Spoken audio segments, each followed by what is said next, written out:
3, 2, 1, let's ride. 10 seconds. It just doesn't get any better than that. It does Gotta not. enjoy it every moment. 5 seconds remain. But yeah, big shout out. Thank you, Monster, for sponsoring the tournament, for keeping us energized all day. Because honestly, they've been some long days. We've had some pretty long days here, some short days, but mostly long days. And it wouldn't have been possible. I'm going to be pouring this one over a nice cold glass of ice. Ooh-wee. That's what I like to hear. Ooh-wee. That's what I like to hear, partner. Already getting a couple compliments on the ties. We're looking pretty good. These drafts are looking good as well. Banning phase just ended up ending. They got rid of Leshrac and Death Prophet here on Sadboys, so worried about some heavy early game push coming up from Thunder Predator. It seems inclined to think that they're going to be going late game here on Sadboys.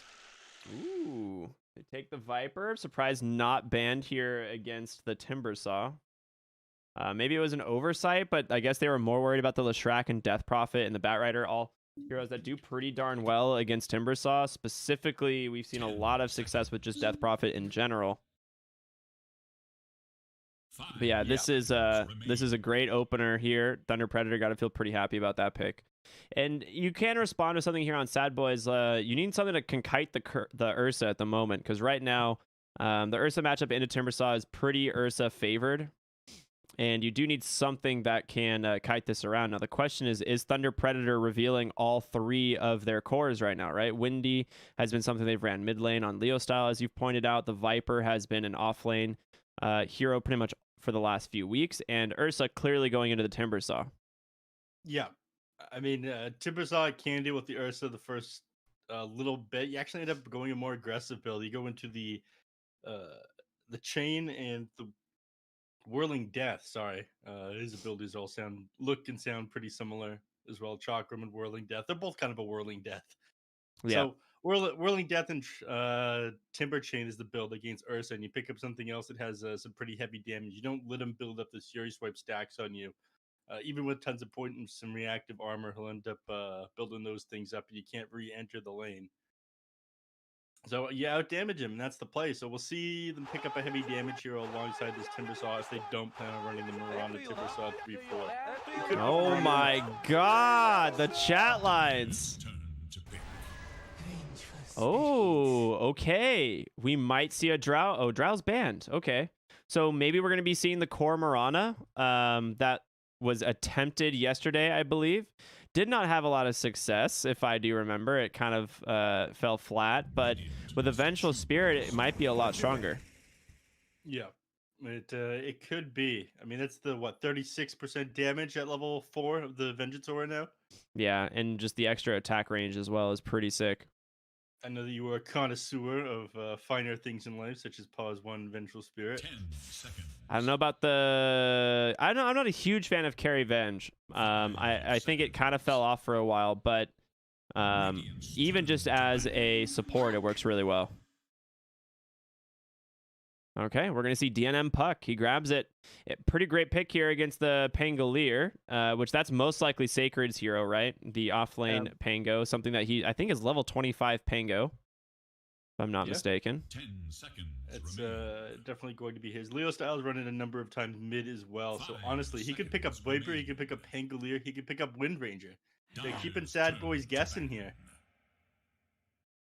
Any of these people could be his mid. It just depends on whatever it is Sadboys want to run. Thunder Predator do have the last pick, though, and it is going to be Ursa on the Pause 1. We know that much, right? Yeah.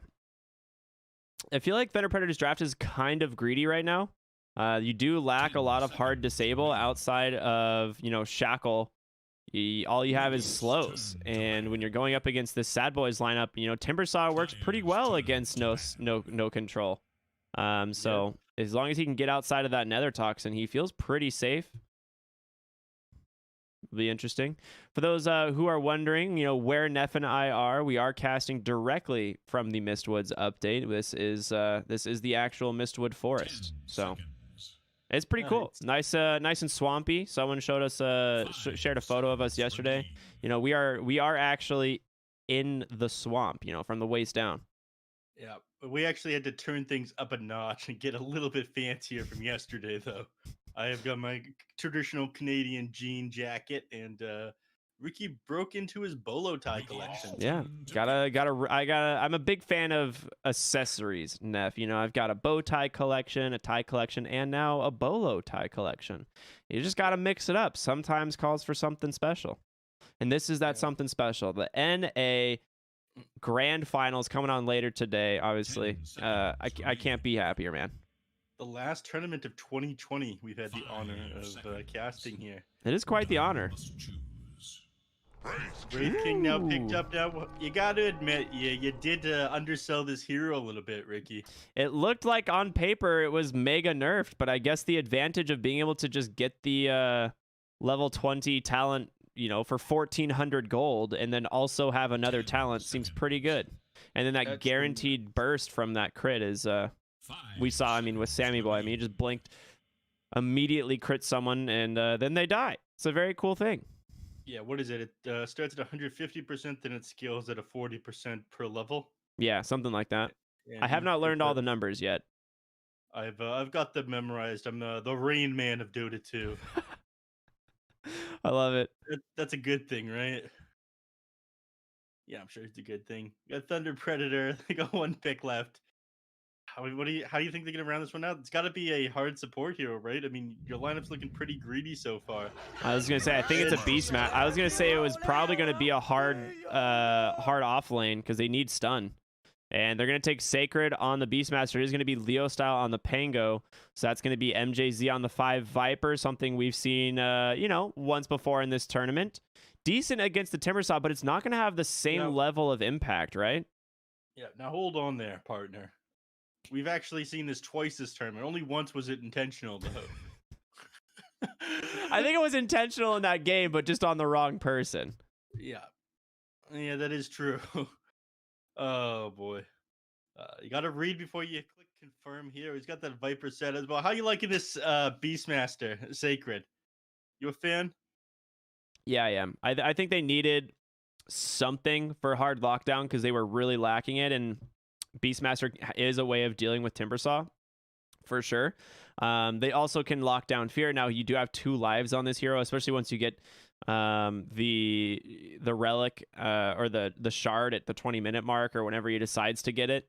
You're no longer worried about any mana burn coming out from the Beastmaster Necro book. You know, Leo style is not going to itemize for a defusal this game.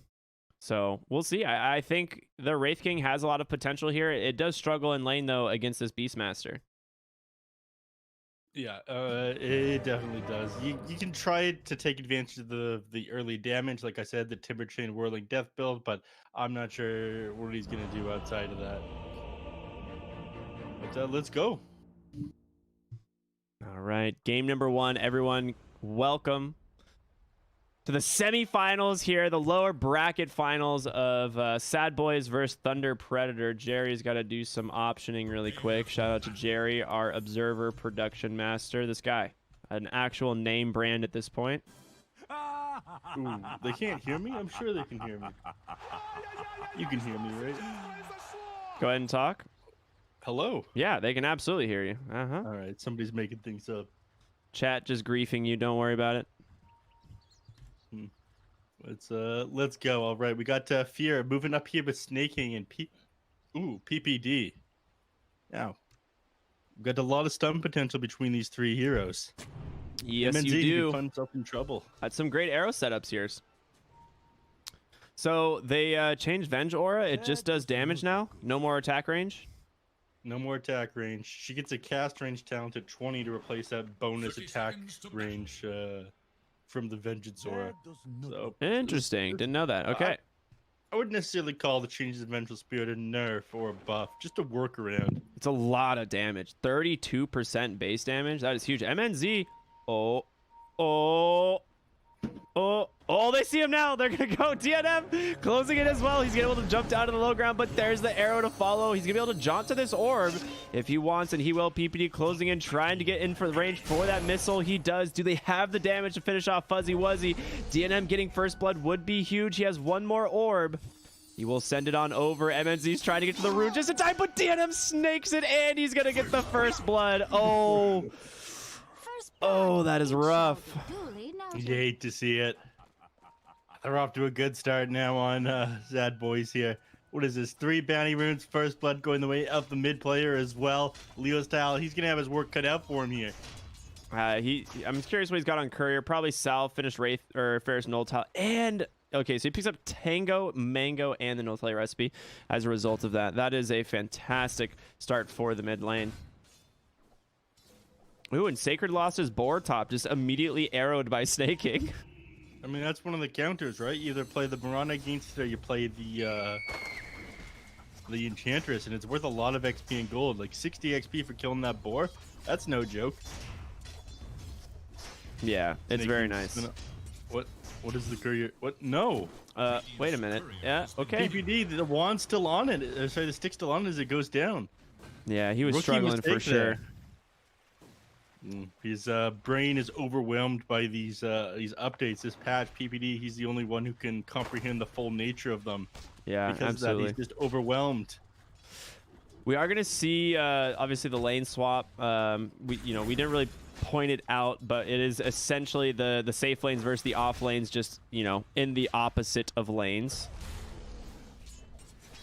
So it's a kind of what Thunder Predator wanted. I don't think they're too worried right now on the Timbersaw. He is getting some good solo experiences. They are tri-laning against Sacred's Beastmaster, and it's a lot of damage coming out. This magic missile into arrow combo. Sacred falling low, but so is Snaking. He doesn't have the damage as Beastmaster. He just hits too damn hard. There's going to be the Fairy Fire. He survives. Slayton gets the kill. And there's your voice lines. They ruin it. They ruin any kind of post-kill analysis with all the voice lines. Let's look at Snaking. He's rotating down here to the bottom lane. Arrow comes out, ends up connecting with the Ursa, and he actually ended up not going any points in a Whirling Death. This is surprising to me, especially given the fact that this is the 5 Viper. I think if he had that Whirling Death Timber Chain build, he would have gone down. Instead, he's opting to go maxing out this reactive armor. I think he's going to just 0-point Whirling Death and max the Timber Chain. A lot of times against the Ursa, I see people max out the Timber Chain, especially against Viper too, because all you need to do is create space. And you still do a lot of damage with the Timber Chain. The cooldown ends up being very short. MJZ's got to be careful. If he hits an arrow here, he might die. Arrow not going to connect. A good throw, though. Yeah, and there's the all chat lines, as you would expect. Yep. I mean, Thunder Predator, like we said, coming off of an absolute high, winning a tournament yesterday. 2-0ing their lower bracket opponent here on the BTS Pro Series Season 4. So they're feeling really good. This team has all the momentum in the world going their way right now. And Sadboys, they're coming off a defeat in the upper bracket finals. Yeah, Sadboys definitely if they're working out for them. I do prefer Sadboys' draft. Don't get me wrong. I think your draft on Thunder Predator is incredibly greedy. Yeah, I'm with you on this one. I'm also not sure how I feel. I'm not sure how I feel about Sadboys rotating the Mirana down there to the bottom lane, though. Putting him against the Beastmaster to kill those boars, I think, was a great move. Yeah, he did get a lot of space, though. I mean, we can see Fear is level 4. He's got these 2 points in that Mortal Strike, which allows him to pretty much guaranteed kill any creep, last hit, stuff like that. Sacred struggling a little bit, about to hit level 4, finally. But DNM's going to be able to bottle a regen rune. Slayton unable to make it to the rune in time, it seems. No, and Sacred, he'll just last hit him. Well, everyone gives him a little bit of space, gives him time to get CS in. I mean, he was sitting pretty low up until now. Snaking bottom lane does have 1 leap, but the 4 charges from that Viper Strike, just too much, stayed around too long. I'm surprised he had 2 leap charges and managed to eat 4 strikes. Move. You also got to be careful, son. You don't have the damage to kill this Ursa. It is Juke North. No mana for a TP quite yet, and honestly, you can't really afford to use it unless this Courier's got a bunch of regen. It's just got mangoes on it. He's going to go down here on the Timber. Yeah, nothing he can do about it. He realized just how bad a situation was. I think he could have... No, he just got the mana for it. Didn't even have the option of Timber chaining away. MJZ's doing work on this pause-size Viper, I gotta say. Yeah, he's crushing it so far already. The 5-minute bounty runes are coming. Slayton already beelining for the other one. No reason to contest that. He does get a good high ground ward here that does block the camp as well.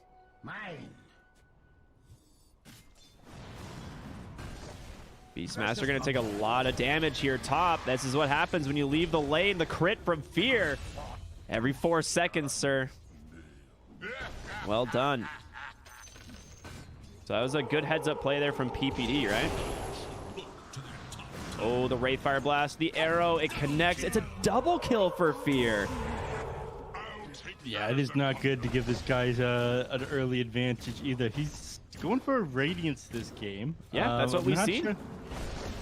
I'm not sure how I feel about that. I think you just go very heavy damage. If you ended up going Blink Desolator, I think it would do a bit more because you got that initial crit no matter what, right?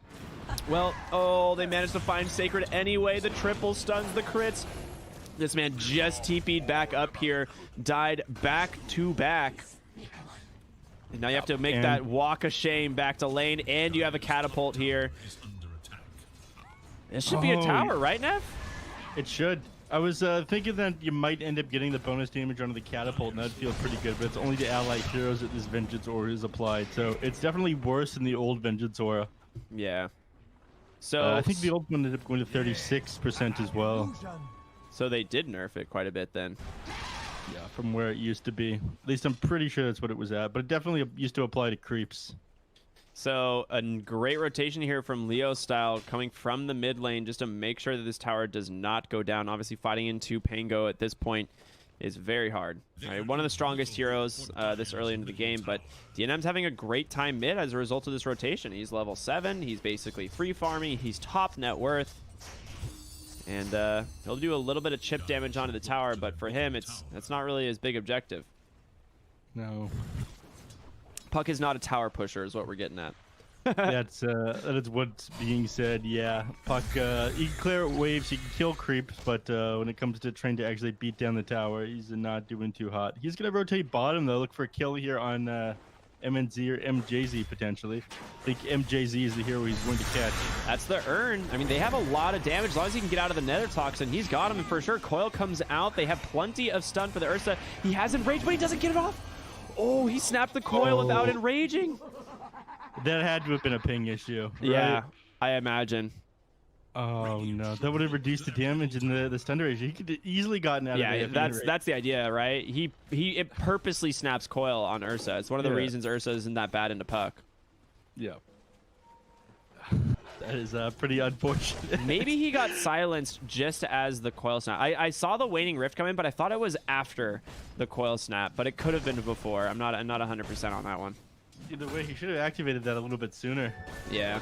Maybe not waited until the absolute last second before snapping. I think as soon as the Dream Coil comes out on you, you pop that enrage and you try to shock your way out of the coil. Oh my god, PPD does so much damage in the mid lane right now.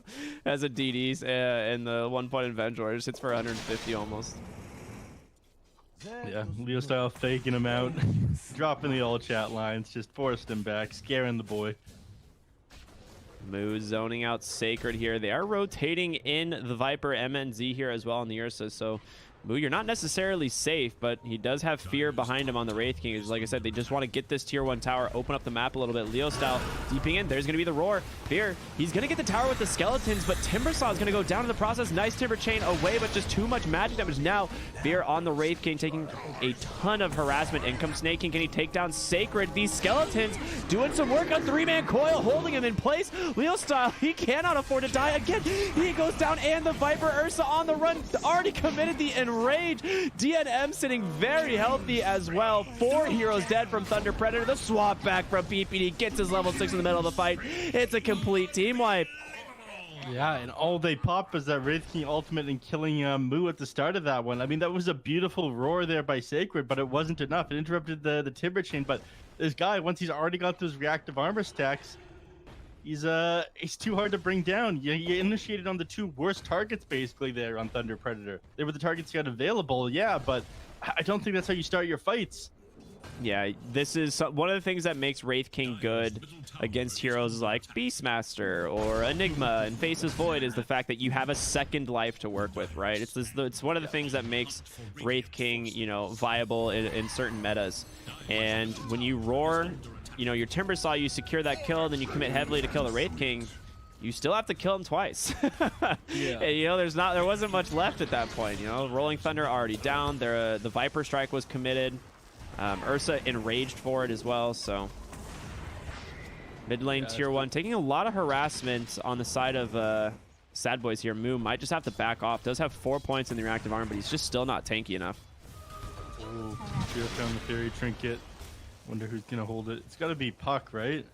The fairy trinket? This might I would say maybe Timbersaw, honestly. Timbersaw or Puck are both amazing.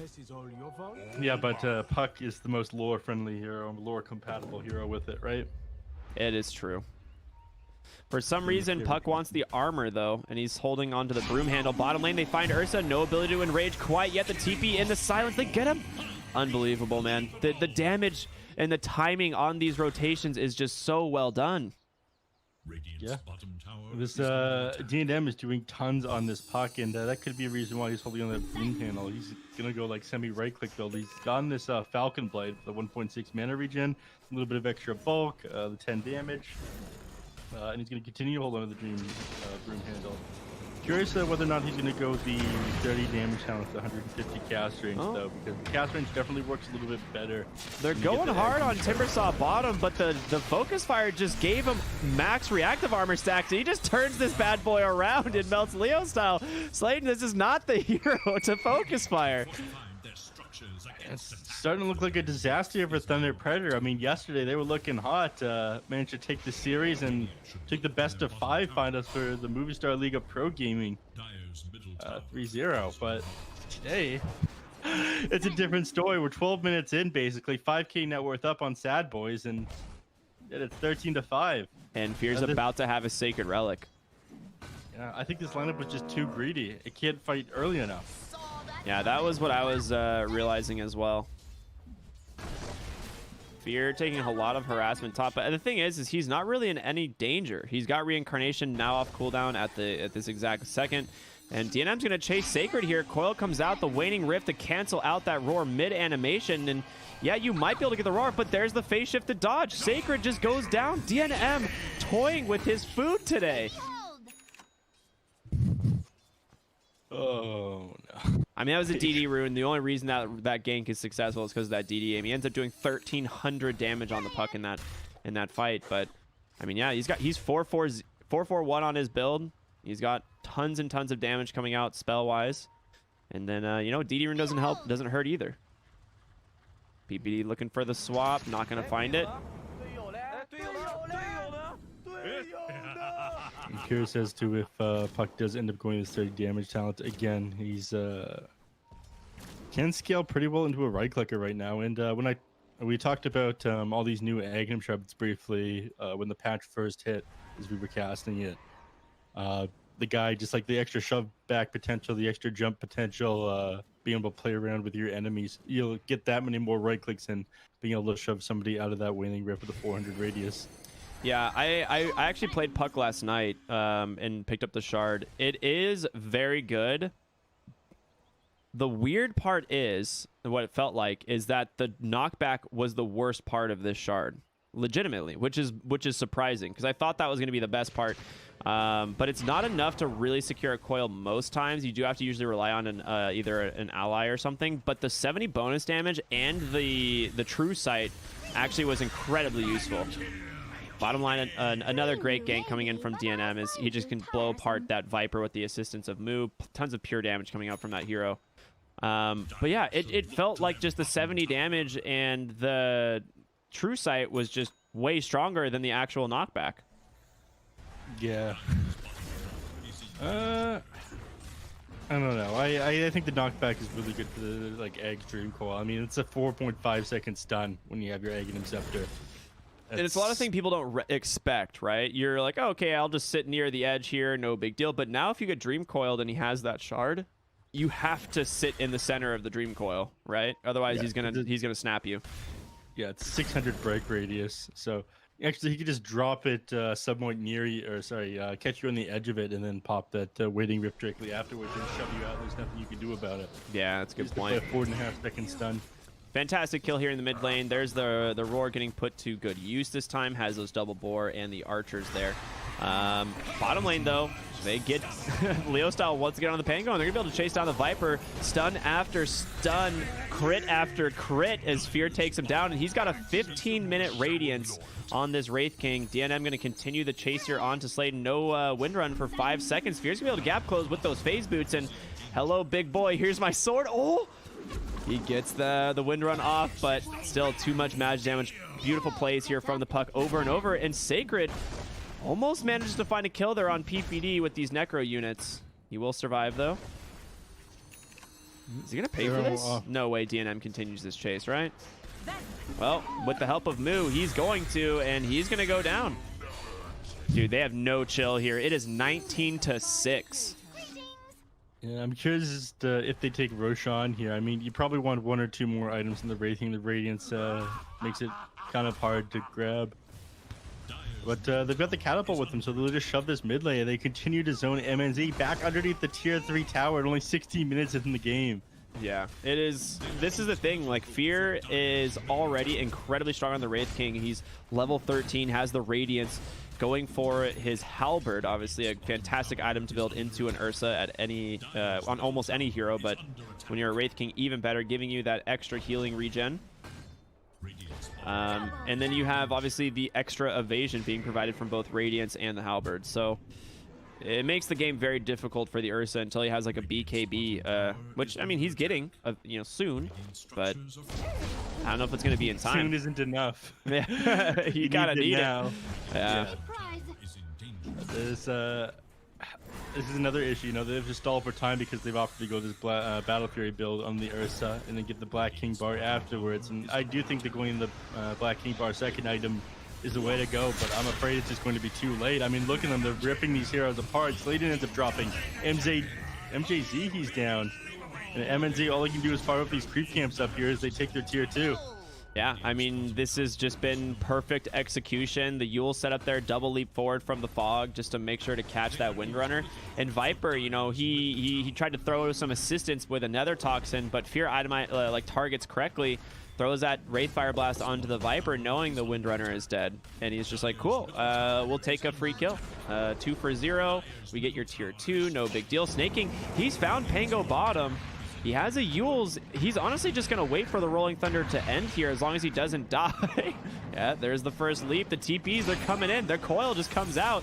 You can't get out of here now, Leo style. Again, they'll just follow it up with the Yules into Arrow, and that's just a dead Pango. Yeah, him doing his best to find some farm and shove out the lanes to slow down the push here from Sadboys, but then they're not slowing down at all. Top lane Sacred, he's dropping low. He might just drop to the Timbersaw by himself. Oh, the Ursa. If he goes down, he pops his enrage, but Fear has just no intentions of slowing down. On the backside, Viper just going to throw his body to distract them. Be like, hey, kill me instead, please. Slayton behind the tower. They do see him now. Puck gets the Waning Rift. Does have Wind Run available, but currently silenced. Timbersaw does not really care about evasion. And he'll just find the kill there with that last Timber Chain. It is 24-6, a 10,000 gold lead. Sadboys are just running away with this game. Yeah, I mean, they've got a way stronger ability to fight into them, and so they've just been doing that non-stop. I mean, I talked about the versatility of all the heroes on Thunder Predator, but none of them are that good at taking team fights. You can get these solo pick-off, yeah, and they found Leo style. Phase, he's coiled up bottom. Do they have the follow-up is the question. He's going to have to Rolling Thunder away, and he will be fine. But look at Snaking hiding on the side here. He's just going to follow him. The Eeks come out. Fear is there as well. He gets the swashbuckle, but the Yules again into the arrow. Do they have the damage? Looks like he's going to be able to walk away. Fire blast. Oh my goodness. DNM snipes him on the tier 3 tower. Yeah, he's not walking anywhere. Fear, he's very close to going down, though. He will be bottom lane. They're going to go for the Ursa as well. He enrages. He could go for a TP. But he's a little bit afraid. He doesn't know who the rest of the heroes are. MNZ just going to go for the run, but he's going to run right into Moo on the Timbersaw. He doesn't have a lot of mana. He's got to be careful. There's going to be the Magic Missile. And another kill going to be going in the way of this Puck here. Godlike 9-0 and 10 at 20 minutes, Neff. And he's doing this with barely any items. I mean, all he's got is the Falcon Blade as far as bonus damage goes, despite being such a high level. I mean, Blink Dagger, Boots of Travel, wand. I mean, yeah, these allow you to take bites at enemy heroes, chase people down, but he's doing so much damage with so little. Yeah, I mean, Puck has an incredible magic damage kit, right? You just do so much spell damage early on. He also took that cast range and now the spell amp at 15. This is just, yeah, an incredible performance from DNM once again. I mean, all tournament long, it has just been DNM. Somehow Snake King manages to snipe that kill. It looked like it was definitely going to Fear there, but yeah, just there's no safe spot on the map for Thunder Predator anymore. No, they've got such mobility as well, which is one of the benefits of this Puck picking up the boots of travel. If you're popping off like this, it's definitely the item you get. So the moment anybody shows, you know, it's boots of travel to whatever lane, then drop the Dream Coil on them. In fact, Puck, he could, I guess he's trying to fill up his bottle on the oh no, PPD. PPD came from bottom lane. Oh, okay, never mind. I'm wrong. PPD's right. Your left PPD is right. Come on, don't ever say you're wrong. You're never wrong now. That's true. But yeah, Puck could have just teleported over to the catapult in the bottom lane, but instead he sat mid, and that's so they can take Roshan here. It would seem that this is a pretty easy objective for them. They drop the boys, also known as the Wraith King Skeletons, but I like to call them the boys, you know? Yeah. There's a bunch of undead lads who like to party together. Nothing wrong with that. The fellas, socially distanced, of course. Socially, I mean, they're pretty close right now. I don't know if they're following the guidelines. They got little helmets on. Yeah, they probably they don't have lungs. All right, Viper gets caught out. A great swap there from the vent. She is level 12. A nice bull whip coming out there from Fear. It's so funny. I forget this has like a cast on enemy sometimes, because there was a hero over there, Sladen. Jerry missing his first kill of the tournament. Leo style dancing behind. Did you see him drop the bottle? Oh my gosh, that was pretty funny. They didn't see it. Swifter than ever. I mean, all right. Stop.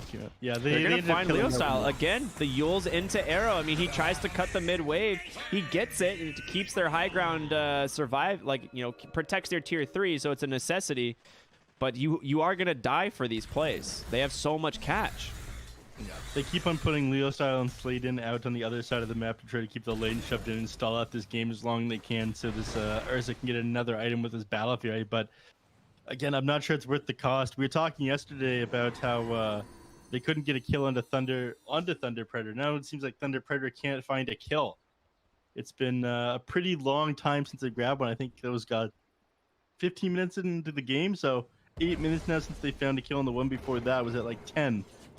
Yeah, They've been just stomping them here on Sadboys. We have a 98% win probability, and we've had that for the last like 5 minutes now. Yeah. Oh my gosh. Yeah, you're right. It has been. Yeah, it's been 8 minutes since they found a kill, and it was on the Marana.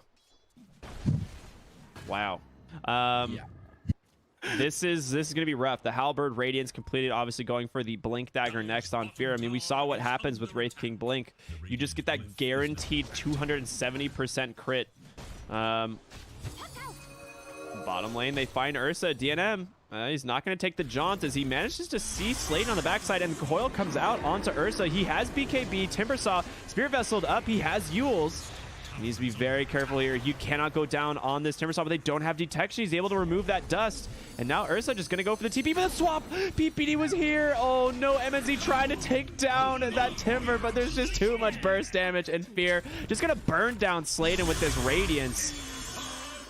2 more kills. That's your 10-second BKB Ursa. He tried his darndest. There's just nothing you can do, and Moo is not done. The Yules into a nice arrow once again, and Puck, he finds Sacred. He's got a DD rune. Waning Rift, obviously, to prevent him from getting a roar off, and then the boys come out. That Necro Book does some serious work. The roar comes out onto the Marana. He's gonna get him. Sacred finally finding a kill for his team. DNM now on the run, doesn't have a lot of mana, but neither does Moo. Can he get the puck? He dies to the Necro Book. Oh, DNM. 1,063 gold going to Sacred for that kill alone, but overall gets almost 1,400 gold and 5,600 experience on the Beastmaster.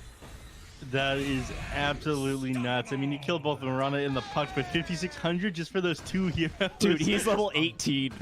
Yeah, that's all because he was just the Necronomicon unit was just slightly closer to the puck than the Beastmaster, right? So it ended up killing that before it killed him, and he got the XP for it. Yeah, exactly. The Necro was between them, correct, yeah. Ursa bottom lane, they're trying to force something out. Sladen's here as well. He's got to run the swap back. You're right into a Wraith Fire Blast, waiting for that wind run to end. He'll get this crit eventually. No, he will not. Moo takes it. Thunder Predator, they're just falling apart here. You know, I don't know what they can do to get back in this game. The Dream Coil comes out onto Pango, and he rolls himself up, but he can't do anything else. Can't pop into that Rolling Thunder. We've got Aghanim Scepter on puck as well. Even if he managed to get the Rolling Thunder off before he got there, I mean, this pierces magic immunity now. Yeah, so that was interesting. He has the roll up, which I didn't think could be cast during Coil, but apparently it can. So it's a pretty decent counter considering Pangolier is hard countered by the existence of a puck in a game. But that's 4 seconds of magic immunity, during Dream Coil, which is actually pretty sick. So I have not been impressed. I think roll-up is a pretty bad shard in most scenarios. I feel like that's like something you pick up like 7th item, like not even joking. But I guess against the puck, if you get coiled, you can just roll up and just be invulnerable or magic immune, I guess, for 4 seconds. Nice blink onto the backside. They find Sacred. The boys are here. Roar comes out. He's running for himself. He bull whips himself. Can he chase him? DNM absolutely has no intention of letting him get away in mid lane. They're able to take down the Wind Runner. Oh, he misses. He's gonna have to, oh yeah, I was like, he's gonna have blink. He is out and deeper in the base. MJZ just getting burned down by Fear on this Wraith King. Rolling on through. Pango, there's gonna be the Dream Coil holding them in place. Ursa, he's gotten enraged, but Yule's there, canceling so much of that duration. He's got to BKB and run, but you can't leave the Ags Coil. MNZ held in place. Now the only surviving member of Thunder Predators, they're just gonna chase him down. BKB expiring, cannot leap over a throne, sir. There's gonna be the blinks, the stuns, they come out, they call the GGs. 43-8, an absolute beatdown from Sadboys. Yeah, this game it looked incredibly one-sided for such a long period of time, and that's got to be a little bit tilting going into this next game. Yesterday, you managed to take the 3-0 against Team Brazil. You were looking very clean, but Sadboys ended up destroying you, and it looked like they had this patch figured out, but their draft this game was just way too greedy. They couldn't do anything, and they did their best to deal with it after realizing that they couldn't take fights in the Sadboys after that one thing not going so hot for them top lane, where they brought down Fear in his first life. They brought down Moo, but they didn't get the heroes that did damage. I mean, PPD is somebody you need to bring down because he's providing his damage or to everybody. DNM, if you can't get that lockdown onto him, he's going to provide so much damage to his team too. I mean, he did almost 25,000 hero damage here on DNM. Yeah, I mean, he just absolutely crushed it. You can look at player net worth, and then for the first like 15 minutes of the game almost, it's DNM and Fear neck and neck, and then obviously you see him get Radiance and he just takes off, but Puck is always at the top of the net worth chart this game, pretty much right with the Ursa, and with that much farm on a Puck, he manages to do so much work. Like you said, the most damage in the game, has a blink, boots of travel, ends up getting a decently timed Aghanim Scepter, and he finishes the game 14-1-13, like a near flawless game from DNM once again. I mean, this is what he has done all tournament long. This guy is an all-star. Absolutely. But that concludes game number 1 for us, doesn't it, Ricky? It does indeed. Now, this is the lower bracket finals, so it is an elimination series. We're going to be going into game number 2 here in just a moment. Thunder Predator, their tournament lives on the line. So we'll be back after just a short break, everyone. Stay tuned.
Hello, everybody, and welcome back. It's the BTS Pro Series Season 4 Americas. My name is Cryptic. I've got Neff here with me, and we are going into the game number 2 of the lower bracket finals, Sadboys versus Thunder Predator. Neff, game 1 was pretty rough for Thunder Predator. Fill us in, man. What's got to change here? They got to change up what the supports are. Your supports got to look like supports. Your cores got to look like cores. I mean, hell, that was greedy last game, if I don't say so. Yeah, absolutely. I think you're right on the money. They picked like all these different heroes to deal with the Timbersaw that, you know, we normally see, like the Ursa, the Viper, and then they even had Windrunner. It looked like they didn't really know what they wanted to do with their draft. Like, hey, if we just pick all these flexible heroes, you know, we'll put them where we need to put them. And PPD, the Giga Brain that he is, was just like, I'm just going to run at you guys and kill you by 20 minutes. That's my plan. And it worked. It really worked. I mean, when you pick your heroes like this, I mean, you can put the Viper into the position 5. Yeah, sure. You put your Wind Ranger in position 4, and these work great for the laning phase. But once it's time to take team fights, I mean, Sadboys, they started ripping through them there. Yeah, it wasn't even close. They just ran them over. And we'll see what they do here in game number 2, but a very familiar hero coming out from Sadboys. Once again, the Mirana. And they respond with Wind Ranger. So I don't think the issue is Wind Ranger, right? You know, Sladen and Leo Style both play this hero incredibly well. The issue was that it was on a team where there was no lockdown. And Wind Ranger from a support position, you're like, yes, you can do a decent amount of damage sometimes with Power Shot, but Focus Fire is incredibly underwhelming until you have the Javelin or another damage item. And it's not easy to hit Power Shots without any other stuns, right? Yeah, it's a little bit tricky. You know, I really like the Wind Ranger that they flex pick. I think this is something Thunder Predator has done for a long time. Just pick a potential Leo style hero that you can switch over to the 4 if they end up picking up counters to it. And I think that's great. But again, once you start flexing every single hero, your draft isn't looking as good as it could for taking these fights. And sure, Sadboys don't know exactly what you're up to, but it felt like Thunder Predator didn't know what they were up to either. They had no way to take these team fights, man. Absolutely, man. They just they were kind of panicking. There's going to be the Ogre Magi. Now, we've seen a lot of teams pick up this hero recently. He's pretty straightforward. You cast Bloodlust on your core, and you put your body in front of the enemy team, and it's worked out pretty well. Yeah, I mean, the hero's got some girth to him, so he's quite good at that.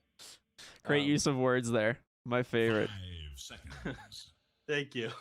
But I like him. You know, he pairs up very well with a number of heroes right now. Bloodlust is excellent. I mean, we saw last pick it. We were hoping for a potential, was it Carry Ogre Magi? He's got that 25 talent with the 1.5 second bash now, 20% chance, right? Yeah. It's one of those things where like hedging your entire hero's build on getting to 25 is usually the worst thing you can do in Dota. But you see it in pubs all the time, and it's the reason pubs you're not the most enjoyable experience. You're like, this guy is just building for 25, and he just goes Midas on Ogre and AFKs for, 25 to 30 minutes, and then he comes out of the jungle if you're still alive. But yeah, it's probably a support. I hope to see it one day. I really do. I think Arkosh was the only team that ran Ogre in the off lane, and it wasn't actually that bad. Gremlo had a good time on it, but it did fall off. Gremlo normally has a bad time. Yeah. I'm pretty, maybe Gremlo got food that morning. You never know. Maybe they did feed him before the games. Yeah, that's entirely possible. All right, let's move over. They got Beastmaster again here on Thunder Predator. Sacred, he ended up getting the kill on Murata and Puck, got like 5,000 XP in a single team fight, right? Yeah, that was. I mean, I wouldn't really call it a team fight. I'd call it a botched gank. But yeah, they thought they could kill the Beastmaster. He immediately roars the Murata, kills him, and then Puck ran out of mana and killed himself on a Necro Book. And yeah, getting 5,600 XP immediately is pretty nice. He went for he gained like 2.5, almost 3 levels, maybe more. I'd have to look at the exact numbers, but that's a lot of XP. It was a lot of XP. I'm curious. I think this is something that goes well for them. I miss Frank the Tank. I'm gonna be honest. Eventually, I'll stop bringing him up, and it'll just be like Sacred the Thunder Predator player, not ex Thunder Predator player Frank. Sacred's doing a pretty good job on the Beastmaster as well, but he seems to struggle at the start of the games a little bit more. I mean, last game we saw he didn't have that many last hits in lane. I think like 4 or 5 minutes in, he's hit on 11 CS. Yeah, that was rough. Yeah, that was pretty rough. This game, I hope, will be a little bit better. They got rid of some early game carry heroes here on Sadboys, the Monkey King and the Juggernaut. So they might be looking at playing a little bit faster again themselves here. I mean, it's the Agnum Shard that gives you that 1.5 times crit during your leap duration on Murata, right? Yeah, the Shard makes carry Murata definitely more viable. It's also just generally good. If you can ever afford it, you're gonna get it, right? It's just one of those things where you get an extra leap charge and you do more damage. That's never bad. And for 1,400 gold, that's pretty good. There's a few shards like this in the game that you look at them and you're like, okay, this is pretty much core no matter what game you're playing. Like, you're gonna get this eventually if you get the spare money, but it's not something you feel like you're gonna want to rush. Oh, Leo style Ember, we're in for a treat. This one's a goodie. Now, before we go into Leo style and this Ember Spirit, Ricky, there were some people in chat last game asking us to do an introduction into DNM. Oh, people don't know who DNM is. Okay, let's do it. You want to start it off? Sure. I'll go ahead and start. I mean, got a 17-year-old kid. Gotten a lot better over the years. I think he ended up hitting top 20 on the leaderboards. Really started accelerating with his MMR climb. I think. God, in this past year now, a couple of people mentioned him to me after Jungle Jam. His name started spreading around a little bit more. I guess PPD took notice of him. They played together in the last open qualifiers for the Summit 13. Didn't end up going so hot. They got eliminated by No Pango. And this time, they got a direct invite, given the fact that they end up having Moo and Snake King on their team, who ended up winning the entire thing in Summit 13. Yep. That's what I got on him. I know he plays with a couple of people. He did RD2L for a pretty long time. He's friends with, is it Empyrean? Do I have that right? Yes. Yeah, he's good friends with Empyrean. I've talked to Empyrean about him a few times. God, that's all I have on the guy, other than the fact that he's a position 1 player originally, and for this team has transitioned over to mid lane. What do you got, Ricky? Well, I mean, you pretty much hit it up very nicely there. He is, he traditionally was a safe lane player. He actually ended up hitting top 10 on the leaderboards. So he held the 9 position on the leaderboard. I think was his max rank. It might have been lower, but I think he hit 9. He was able to maintain it for quite a while, and that was when people started taking a lot of notice. That was when PPD invited him over for the open qualifier stack, and obviously he was impressed. Right, DNM looked great in the open quals. When he was playing, it was never really his issue, but his transition to the mid lane in this tournament has been incredible. I mean, he has been a significant reason as to why Sadboys have won as many games as they have, and is probably one of the biggest reasons as to why they are going into this game with a 1-game advantage in the lower bracket finals against Thunder Predator. Yeah, he has performed incredibly well. I mean, this is fresh blood in the NA region, and he is crushing it. I mean, I think that a big part of who's going to succeed the most when a patch comes out comes down a little bit to dedication of the game and age. As awful as this sounds, I think Well, it's hard to say because I don't know exactly what life at home is like. But Fear, he's got like a wife and a kid now, right? He's getting a little bit older. I'm not sure he's got the time to pour like 12 plus hours a day into Dota 2.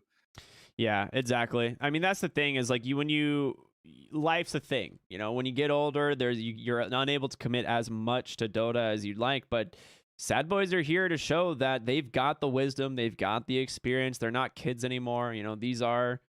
There's a reason people have nicknamed them the 4 boomers of NA. But Sadboys, I mean, they're crushing it this tournament. I am so excited to see them, continue their run here, and we're gonna get a DNM Storm Spirit. Woo! I'm excited, man. All right, this is gonna be good. I mean, the guy's done an incredible job on all the Spirit heroes. Storm, he's played a bit interesting. There's Electric Rave now, which I'm not crazy about, but it did wonders against Sammy Boy yesterday. Yeah, it was really good. 5 seconds. All that magical damage going right through the armor on him.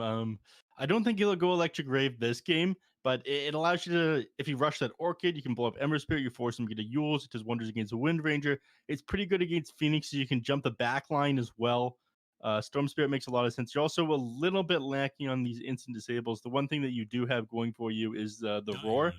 But I'm not sure they have enough damage to bring down the Storm Spirit inside a single Roar with how their lineup looks right now. They need a big damage carry coming out last here.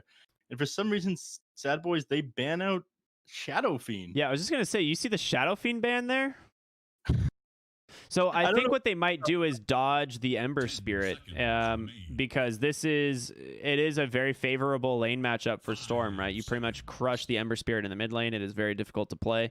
You don't really ever have like a good, levels 1, 2, 3, and 4 all favor the Storm Spirit, and then as soon as you get level 6, Storm just can kill you. So it's one of those things where you usually want to try and dodge the lane if possible, but looking at their draft right now, we're likely seeing Sacred Beastmasters. We're going to be seeing probably a 5-position Phoenix.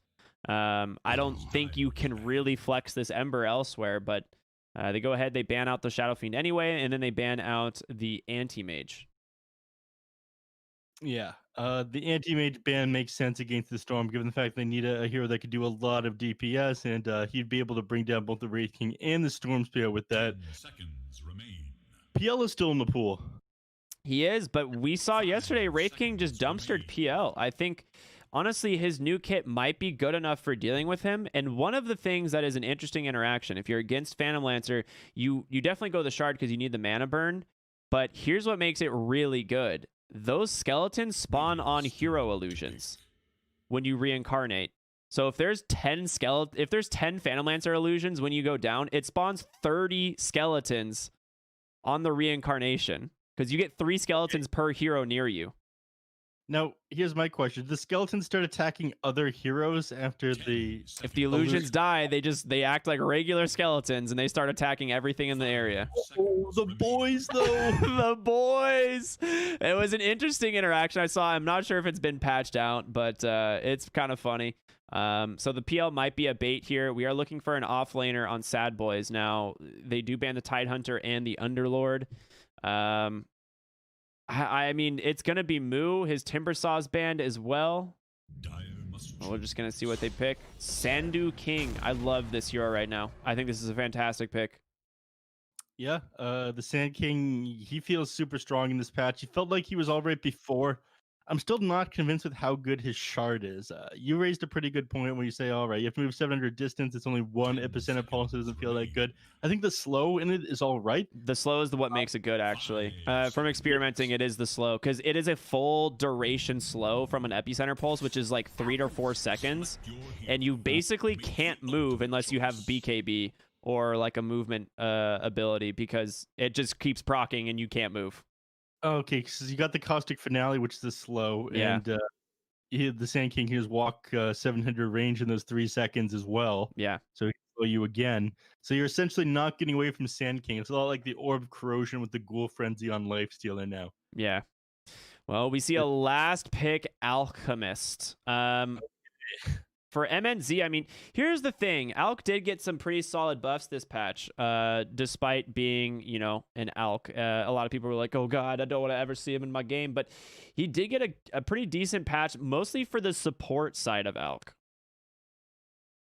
So one of the things that you can do now is if someone already has an Aghanim Scepter and you grant them the Aghanim's Blessing, it refunds them the entire cost of whatever they currently have, whether that be the Ag's Blessing or the regular Ag. So you basically just donate someone 4,200 gold for them to do whatever you want with. So it allows alchemists to kind of actually use trickle-down economics. It's weird. It gets tax returns, is what you're saying. It's the first time we're seeing it happen. But whether or not he'll spread the wealth, we'll see. To me, this looks like a pretty rough Alchemist game because Wraith King, we've seen have a fantastic time, and he fares up really well against Alk, honestly. I mean, it's a good matchup for him. Typically, you want to get an early BKB and on the Alk and just kind of fight, but you have to go through 2 lives now on this Wraith King, which will be difficult. Yeah, but this should be a lot better of a game number 2. I think that you still have a bit of a weakness with your support heroes. I'm not sure if 5 Phoenix and 4 Wind Ranger is the play, but I'm liking this better than the draft last time. Yeah, I agree. I think this is a much more well-balanced draft. We'll see if they decide to lane dodge. It looks like they are. Moo is going to go ahead and just try and go up against the off-lane Beastmasters. They're going to try and put Wraith King into the Alchemist lane, which, I mean, it's going to be a pretty big favored Wraith King lane, if I'm not mistaken. You have a lot of damage from these 2 supports. You have Ogre Magi and Mirana. Windy does not offer as much in that laning phase. Yep. So a bit off topic here, but just came up with an amazing business idea as I struggled to wear. Wrap around. Hold on. Hold that thought. They're going to see MNZ and Sacred. MNZ once again. No. The Alchemist. He's realizing he's trapped. He can't go anywhere. The Fire Spirits, though, giving him some assistance. A Fire Blast on the mark. The Remnant doing what they can, but MNZ on the Alk. He died first on Fuzzy Wuzzy last game. He goes down again, but they're taking a lot of damage from this Acid Spray. It did get a nice buff. They trade for Fear on the Wraith King. First Blood going on over to DNM's Storm Spirit. There's going to be a nice Fire Blast onto Sacred. Snaking doing what he can to get away, but the power shot, it comes through and it doesn't hit Snaking. There's a nice blast. Leo style trying to run away, but Fire Blast in 1. Can they do it? They're looking really strong here. DNM holding the high ground. Leo style taking some serious damage. The Fire Blast, it goes on to the Windrunner instead, and Moo. Jesus, a huge brawl here ends in a 2 for 2. Yep, Fear is going to get both the bounty runes up here at the top, though. But my God, that was a hell of a dangerous play then. You know, I guess this proves once and for all, it is not good to trap yourself somewhere, even if you're hiding. They're going to end up finding you in MNZ. He's given up First Blood twice. Both times to the enemy mid lane. I mean, he's making Leo Styles' game so difficult. Yeah, this is an amazing start once again for DNM in the mid lane. Now, he is quite low on health. Leo Style out of mana, though. So he will get level 2 very quickly here on the Storm, and he's already got a bunch of regen coming out, the completed Null Tally, and that salve to kind of top off his health. He needs to back off because Leo Style, he can't, yeah, I was like, he could Sleight of Fist cancel, but he has now moved off the lane. Moo. He's, I mean, it's a pretty good matchup here for the Sand King up against the Alchemist. He's forced to play pretty far forward inside the lane. You can just burrow straight Caustic Finale, a couple of creeps, and you just potential blow up and MNZ on this Alchemist, right? Yeah. Do you remember when Caustic Finale worked on denies as well? It worked on allied creeps and on denied creeps, and so you just literally couldn't play the lane. But it does a lot more damage now, but the balance obviously was that you have to, the creep can't be denied, and it doesn't work on allied creeps, so, you know, a little bit more balance. A period of time where Sand King was run mid against melee heroes for that reason. Yep. One hero that I'm kind of curious to see is the new Bloodseeker. I don't think people realize how strong his new Thirst is. We may be seeing that hero come back to the mid lane in certain melee matchups just because of how good of sustain he has. I think, I'm not sure. I mean, the reason he was so strong before is because he has such a huge pure damage nuke, and you've lost 60 pure damage, which is pretty significant. That is true. Oh, Alk, he's taking a lot of damage bottom lane, and there's going to be the burrow strike. He can go onto that range creep potentially. No, he's not opting to. Moo also getting harassed down pretty substantially from Phoenix. He has a dive. He's forced a TP. Yeah, Acid Spray and Fire Spirits is a ton of DPS in both magic and physical, so you can't really itemize, for it too well. Snaking has come to the bottom lane, though. They do see him thanks to the Fire Spirits, but MJZ has to be careful, as well as MNZ on the Alk. Like, the Sand King Mirana is a fantastic duo, right? Just like the amazing setup with the burrow strike onto the arrow. I mean, burrow strike is such a lengthy, high damage stun. Feels very good. Ooh. Ooh. Yeah, I mean, Snaking just baiting out the dive, constantly leaping forward onto him, right-clicking, waiting for him to try and back on out. And now your Alk is left in the lane alone against Sand King Mirana. She does have this urn, 0 other items, which has been kind of the build recently.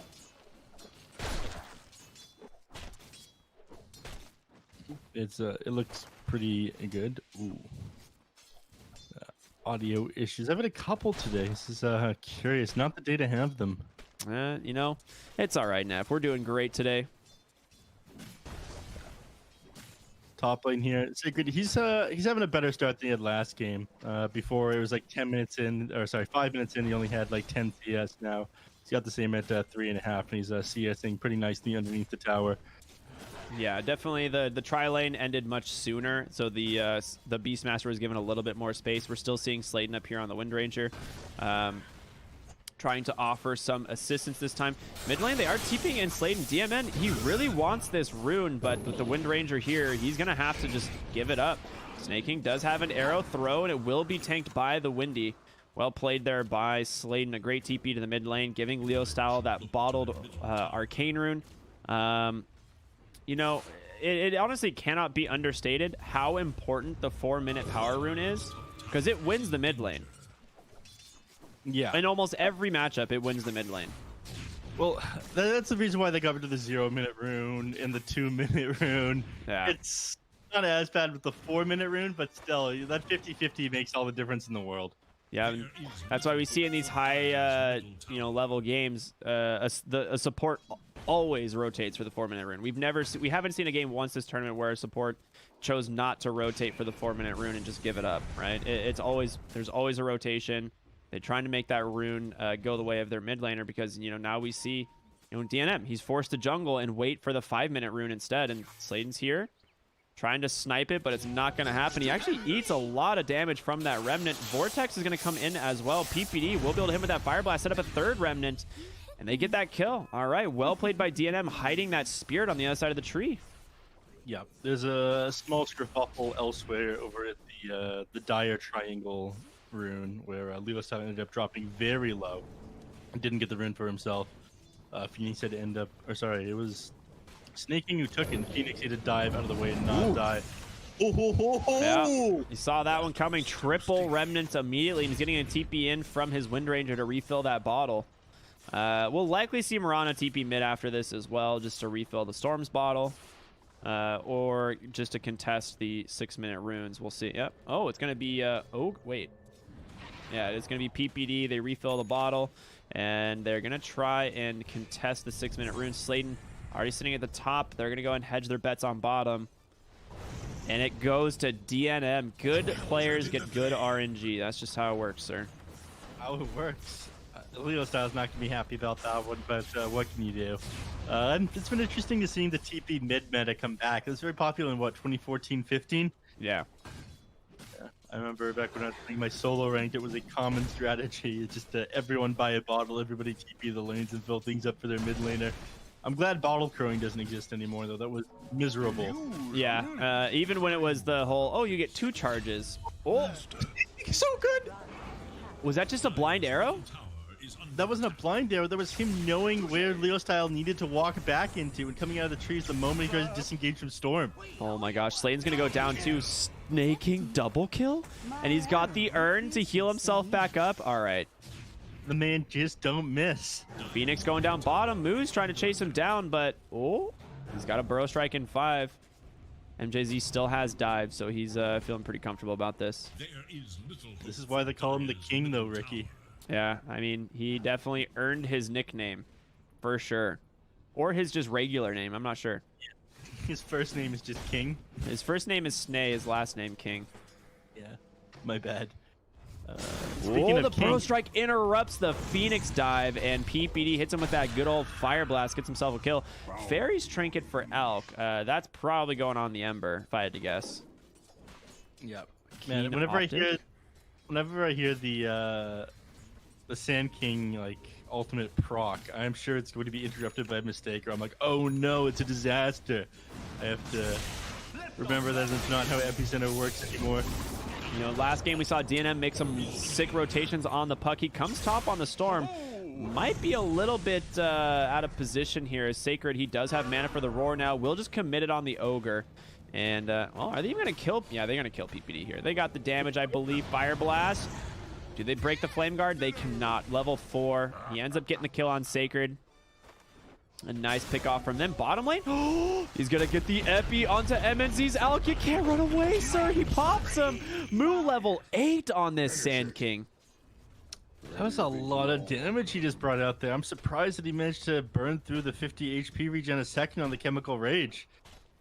Alchemist just heavily punished. I mean, it's 110 damage per pulse, 6 total pulses, and they increased the AoE on it too, so that the center,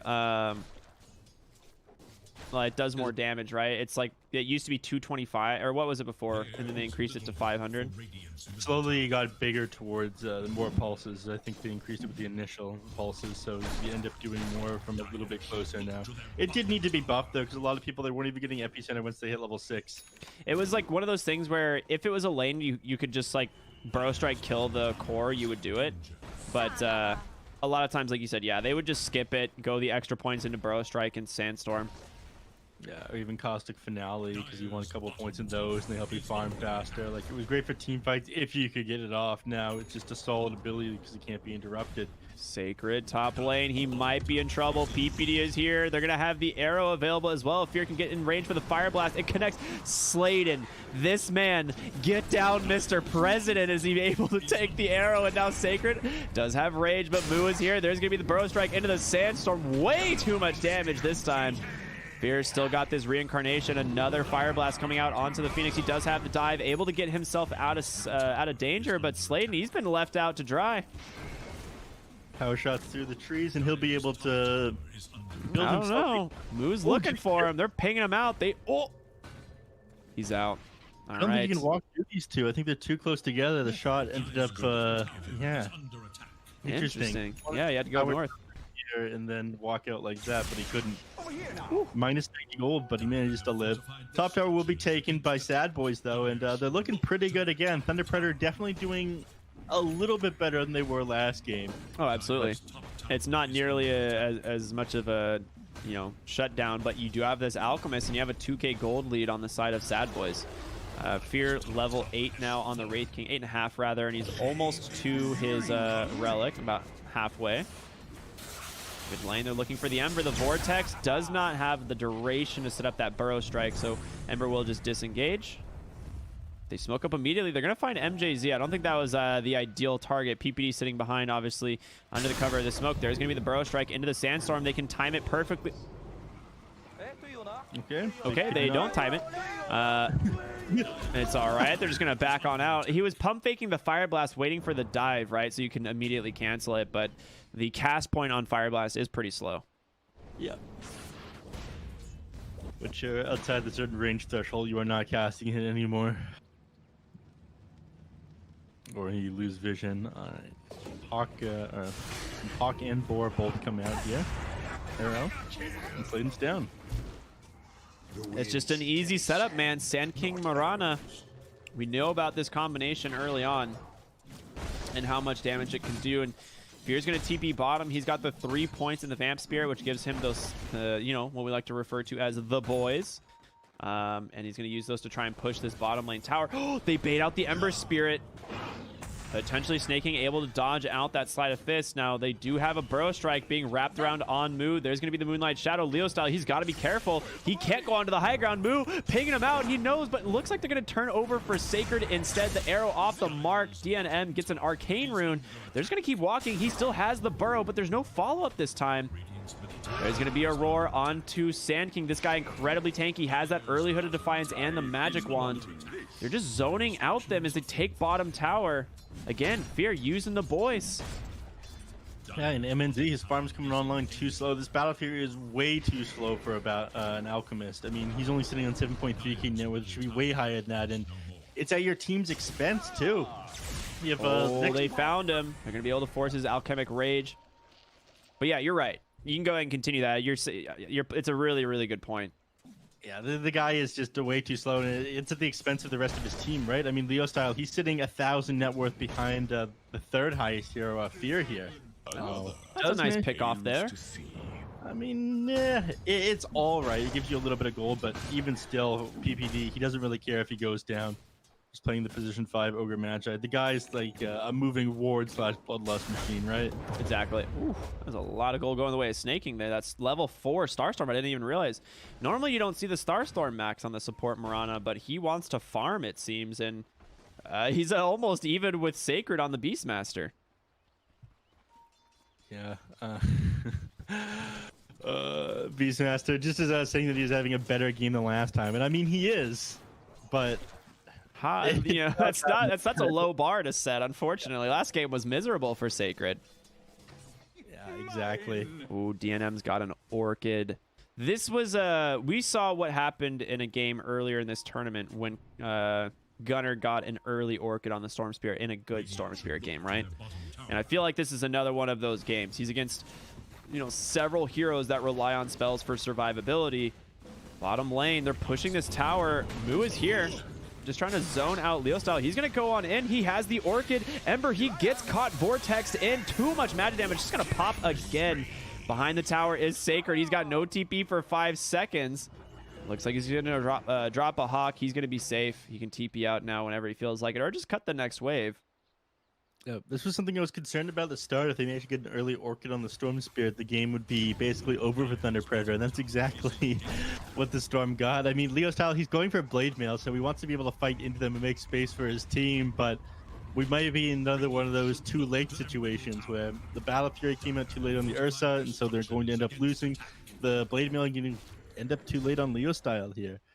Yeah, I mean, he's getting really farmed on this Alchemist, right? You have the Yasha almost to that Black King bar, but they still have so much damage to deal with the Alchemist at the end of the day, right? You're not going to chew through 2 lives on the Wraith King on this hero, and that 10-second BKB can be kited out by the Storm Spirit and friends. Now, bottom lane, oh, they just go for the blind stun onto the ward, or onto the rune, rather, just thinking someone might be going for it, but another 3 bounty runes going the way of Sadboys. And when you're an Alchemist, it makes you pretty sad. You need these runes. You really, I mean, they've got barely anything. This is a dire game. This is a very sad Alchemist. I mean, he's got 11k net worth, but his goal is definitely coming out way too slow. And as I kept talking about, like, it's at the expense of everybody else on your team. Leo style, he's been brought down twice, and you know, Beastmaster, he's not able to find any farm. Yes, they're dancing around the map decently here, but they can't find anything for themselves. The wealth, I don't think, is going to end up trickling down this game. Dude, it's hardly trickling at all, even for the people at the top on Thunder Predator, brother. Like, MNZ is struggling to find his own money.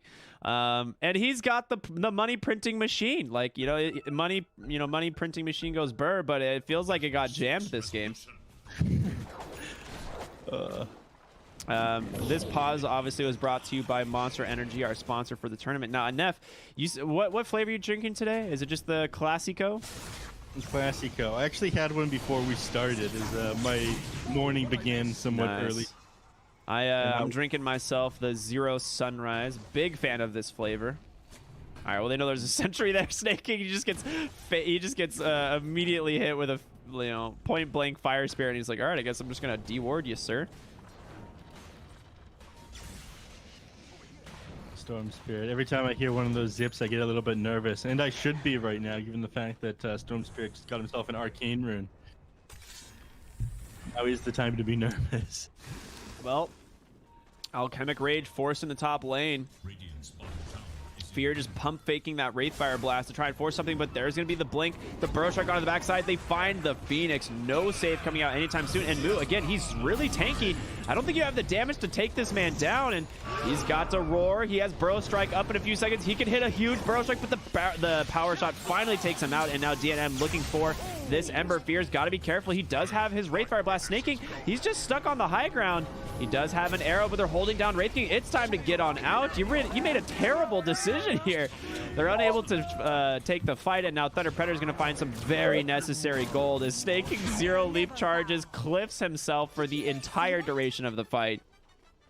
Yeah, he tried to TP out towards the end, but it ended up being canceled by that shackle shot coming out. I mean, I would have just left the guy there for as long as possible and killed him once he leaped down. You know, he's been doing some mean things to the heroes on Thunder Predator. I feel like that is well deserved. Yeah, that was a really great fight from Thunder Predator. I mean, they've been struggling for a while. They've had the gold lead the entire time on Sadboys. We'll probably see it be taken over here on Thunder Predator in just a moment just because of the Alchemist. But they're unable to get that kill onto Leo Styles' Ember, despite having the Arcane Rune there on Storm. Just a little bit of a sloppy fight. I mean, you really want this Sand King to get these epicenters off, and just did not happen. Yeah, I mean, he's going for a Vanguard now. He might even go for a Crimson Guard up against this Alchemist. Up against Beastmaster too. Beastmaster, Ember Spirit. You know, being able to prevent a lot of the damage from the Sleight of Fist. Moon not getting off the epicenter of the Burrow Strike, which would have hit many heroes, and the fight would have turned out different, I feel. Ooh, there's a haste rune there, but Storm Spirit has to just bail as he's taking way too much magic damage. A nice roar, holding Moo down in place again. He can't afford to die twice, and he does. The rune fight going their way. DNM Storm is being hamstringed here, man. Like, he doesn't have a lot to work with. Sacred, very quick thanks to his haste rune, but they get the control. Snake King's going to trade his life here on the backside. MNZ trying to run away from Fear. He has this Radiance online and a lot of damage coming out, but it's a 2-for-1. MNZ going to stun himself. Yeah. There's 5 seconds off Wraith King Reincarnate now. I think they realized it was still on cooldown. That's why they wanted to jump on him, but this next team fight here, it's going to be done. Fear's going to get pretty scary, and his farm's going to start to catch up to Alchemist with this Radiance. Yeah, he's got a Imp Claw coming out, which I'm not super sold on, honestly, because only one crit can apply at a time. So that Imp Claw will literally never crit. It's just damage. Yeah. It's a 7-second cooldown, whereas internal crit is 4-second cooldown. They act exactly the same, so it is just 24 damage. That extra critical strike will never work. Yeah, that's exactly how it works. In Dota, if you can proc 2 crits at the exact same time, but the higher crit will always override the lower crit if they both roll on the same attack. Mm-hmm. Which is the exact mechanics of it, which is the industry term. The industry term is mechanics. Mid lane, they catch the Ember. They pull him into a nice arrow. Snake King just finishes him off. They are able to cancel the FB, but again, it doesn't go on cooldown, but MNZ just slaps that bad boy down. Fire Blast there to hold Alchemist at bay. He still has this Sanjin Yasha now with the BKB, and he is strong. He is a big boy. Wraith King, you may not have the damage to deal with him quite yet. It looks like they're eyeballing this Roshan, but they are sitting underneath a ward. Everyone here. MJZ, he walks in. He's just going to get popped. DNM with the exact same play from the beginning of the game, hiding that remnant on the other side of the tree, just baiting out a hero. Thank you. This guy with the mind games. He plays Storm Spirit. That's what I can tell. He's had very good placement with those. It's interesting him switching over from being a carry player to being a mid player and picking up Storm Spirit and playing it this well. Usually this is something that you like specialize on, but DNM, he has done an amazing job. Oh, does it not go on cooldown when you... If Imclaw doesn't go on cooldown off because of Mortal Strike, then it might be very good. You do have Reincarnation in the mid lane, and it is level 2. They're pump faking that epicenter, trying to bait this out. Wraith King's first life down. There's going to be the egg. Snake King just jumps right in. He's got to take it down, and they do, but can he keep Wraith King alive? He's falling super low, just getting destroyed by the BKB of the Alchemist. DNM on the side, stunned up by that concoction, and they get to Moo. He finally pops his Epi, but it doesn't do much of anything as the Alchemist just regenning through it. This is the Alk's timing. He's able to take down 4. A Leo-style triple kill as well. Thunder Predator turning it around. Yeah, this basher Sanjin Yatra, he's just able to walk down your team, and just like he ended up initiating on the wrong targets last game on Thunder Predator, that's exactly what Moo did here. That Burrow Strike Epicenter is going to do nothing to this Alchemist. He's seeing at 100 bonus HP a second, and that's amplified by the Sanjin Yatra as well. So, despite the fact that he ended up getting the Epicenter off, they all went down. 5k hero damage coming out from Alchemist, so they're going to start needing to work on solutions. They're going to need Eyes of Scotty. They're going to need to finish up the Spirit Vessel, which now Snake King working on, and they're going to need potential Shiva's Guard on Storm Spirit to even further reduce that regeneration. Yeah, he is still going for the Bloodstone to give himself, you know, the active heal, that spell amp, as well as the snowballing effect of the item in general, but they have not been able to secure a kill on this Ember Spirit in quite a while. Like, Leo Styles bounced back. They do have, you know, the top 3 net worth behind the Alchemist, but Alchemist has now doubled everyone else in the game. He is at 20,000 net worth. MNZ, just the Munty printer machine, and has been unjammed. He's able to turn it around. Bottom lane, though, he's all by himself. You cannot afford to die. He gets the BKB up, turning around. He's able to stun them. Can they take down the Alk? He stands his ground. Unbelievable play from the Alk, and he is just going to run down Snake King. The Abyssal Blade delivered, and he gets 4. Unbelievable. Oh my god, how much hero damage was that? For almost like 5,000 damage they did to him, but they just couldn't bring him down underneath that Alchemic Rage. They were so close.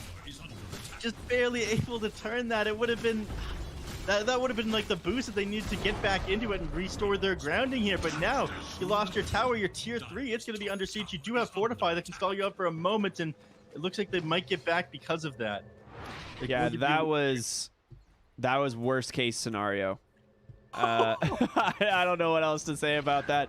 They almost get the Alk. You know, it is so crucial that they find that kill. It is a lot of golden experience that would have gone their way, and instead turns into a 4 for 0.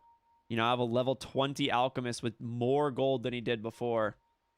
Yeah, they just all like lined themselves up to be cleaved down to Alchemist as well because they couldn't finish him off. Quinn, 5 minutes ago. I mean, here I am 5 minutes in the future, Quinn, just saying time to throw. Couldn't be more right.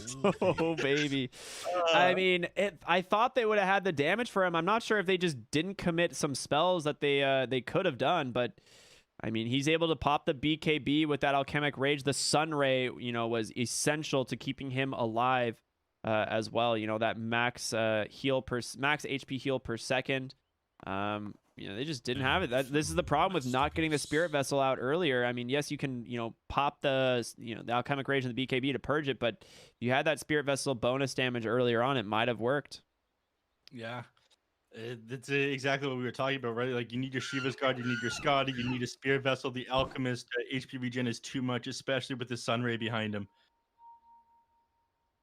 Oh my god, I'm not sure where they're going to go from here on Sadboys.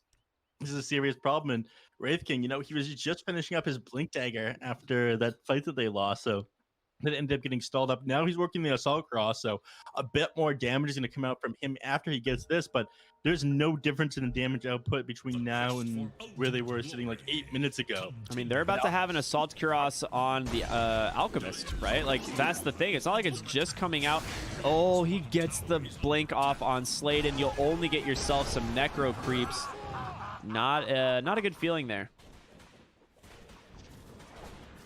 MNZ's top lane. MNZ's by himself again. Storm Spirit could set up something for his team, but he definitely cannot do it alone.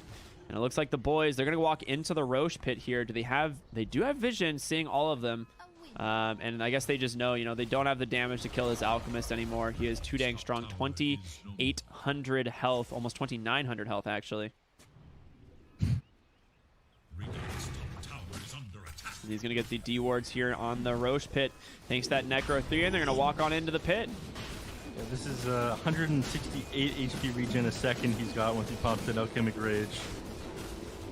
So once he's got this Assault Cross online, he's gonna have too much armor for him to burn through. Yeah, it looks like they are trying to dodge it out here now on Sadboys. They are a little bit afraid to fight into them, and honestly, I don't blame them. They've lost now several fights in a row. It was looking good for a while, and then these last two engagements have just been all Thunder Predator, and now you have an 11,000 gold lead where previously you were able to hold it against an Alchemist, which is the dream.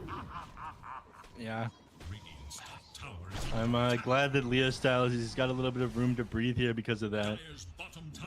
The game wasn't looking too good for him, and once the Orchid came online on Storm, I thought his game was just done, but managed to find a couple of kills now, and they opt to start heading towards high ground. They do have Fortify available, so they can fight underneath the tower flag, which will do wonders for Thunder Predator here. Or sorry, wonders for Sadboys. Yeah, well, they got to be careful, though. I mean, the tower, it's falling very quickly. Move. Not quite back, but there's the Abyssal Blade. Kind of baited for a moment, but this is an Aegis Alchemist, so he's not really the target you can kill. They do get the buyback on the Ogre. They take some decent damage onto Sacred, but he still has the Roar.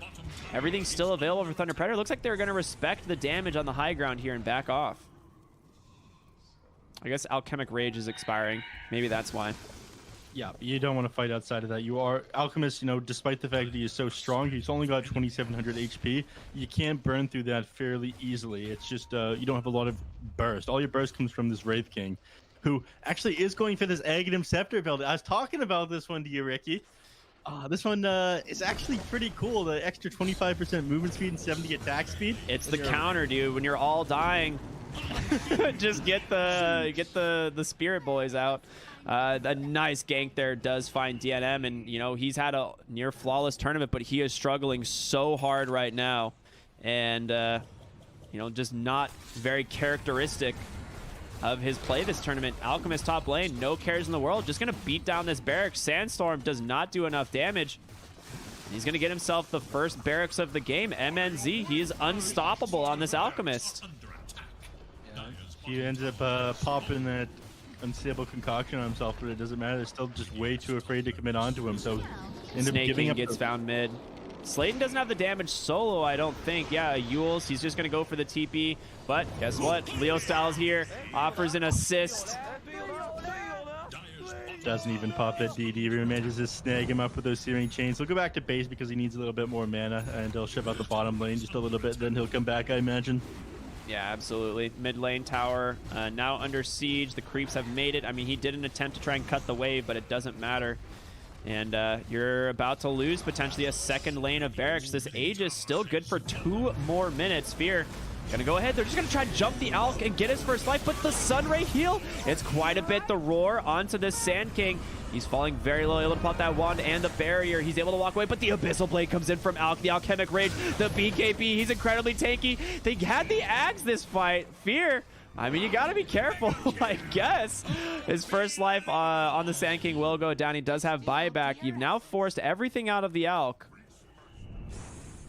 They might just get back after this one. I mean, they didn't get enough after popping that BKB, Chemical Rage, and Abyssal Blade, so they'll take the Sand King, and they'll disengage. I mean, might as well wait for whatever it is your next couple of items are. They're working on Pipe on Beastmaster's Courier, dead for another 44 seconds. Did he sell something for this Ags? I didn't feel like he was gonna. I didn't think he had the money for it when we last looked at him. He was like almost 2,000 away. No, he's 1,000 away. Was he? Oh, okay. All right, that makes sense. Yeah, Aghanim Scepter. I mean, it's an interesting play now. I mean, it definitely got a massive buff from where it used to be. It was something that like no one ever picked up on this hero, other than like 7th item type of scenario as a blessing, or hopefully from Roshan. Spider Legs drop. That's going to be a fantastic item for the Wind Ranger. She loves this. They also get Orb of Destruction for the Alchemist, so even further amplifying the armor reduction. Mid lane, they might have caught him. A nice arrow tank there. The Roar comes out. Can Alchemist get brought down in time? He gets the BKB, the Alchemic Rage. There's the Abyssal. Sand King goes down, but the Spirits isn't going to matter. You've lost Storm. You've lost everybody. Oh my god, it's a disaster. They cannot kill this Alk. First life of the Wraith King. And his second. No buybacks available. They try to take the fight here onto the Alk, but he is just too damn strong. Yeah, I don't think there's anything that they're able to do now on Sadboys. You know, you need to complete that Aghanim Scepter a little bit earlier. You just couldn't burn through this guy's regen. Once he got that Alchemic Rage off, you know, he became invincible. Not enough burst damage. All right. I mean, they might have it this time. The Epicenter, no BKB. He finally gets popped. Moo finding something for his team there, but now we have no heroes alive.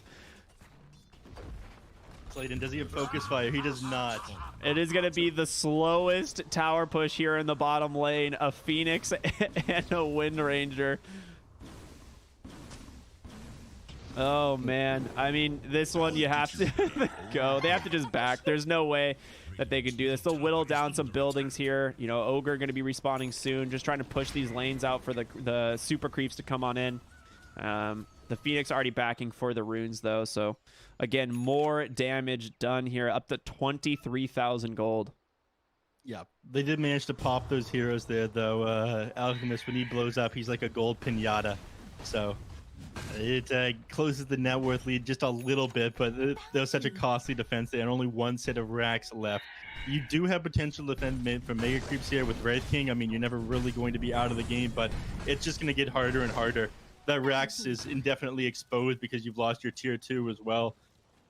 Cutting those creep waves is not going to do nearly as much or be nearly as effective as it otherwise would. So Fear actually picked up the +6 skeleton spawn, so you can hold up to 14 charges now. Now, in the past, the way it worked is each charge was just worth 2 more skeletons.